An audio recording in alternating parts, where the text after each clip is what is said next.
Hi nail babes, welcome to Prep the Polish, where we love press on nails. And today I'm doing a review of Pandora Jewelry Cleaner that I just bought. I bought a piece of jewelry and I got this for free, and I thought to myself, let me do a review on it because, you know, when you have cute nails, you want to have your jewelry nice and clean. So this is the ring that I'm going to be cleaning, and I've gone ahead and opened up the Pandora Jewelry Cleaner. And I'm going to be dipping this in the solution. As you can see, it's pretty cloudy. This ring gets dirty really fast, so I'm constantly cleaning it. Let me dip it in there, and I have some instructions.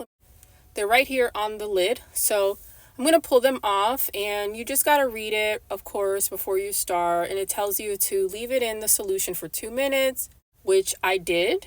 And after 2 minutes, I take it out of the solution and put it on the lid.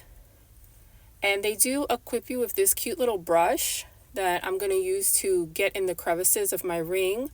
I've had this ring professionally cleaned before, and the jeweler taught me that you should clean on the back of the gemstones because that's where all the gunk accumulates, and that's what's going to clean your gemstones.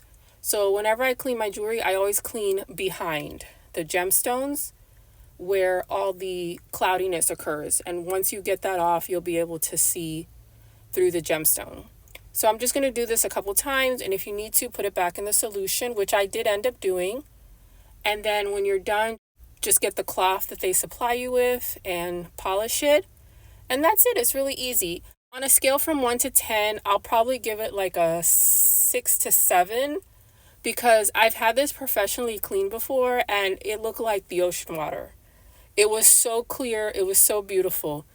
This is definitely better than what I started with. It's no longer cloudy. You can actually see the faceting.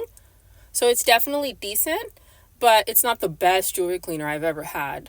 Let me just get a little closer so you guys can see the faceting. And overall, I'm happy. I'm happy with Pandora and their jewelry cleaner kit. It's easy, you know, just do it at home once a week, once every 2 weeks to keep your jewelry looking nice and clean, because it can get cloudy really fast. And I don't think you have to just stick to Pandora, obviously, Pandora jewelry, because it worked for my non-Pandora. This is it before, just so you guys can kind of remember what it looked like. See how it's cloudy? And then the after. I hope you guys enjoyed this video, and thank you very much for watching. Bye!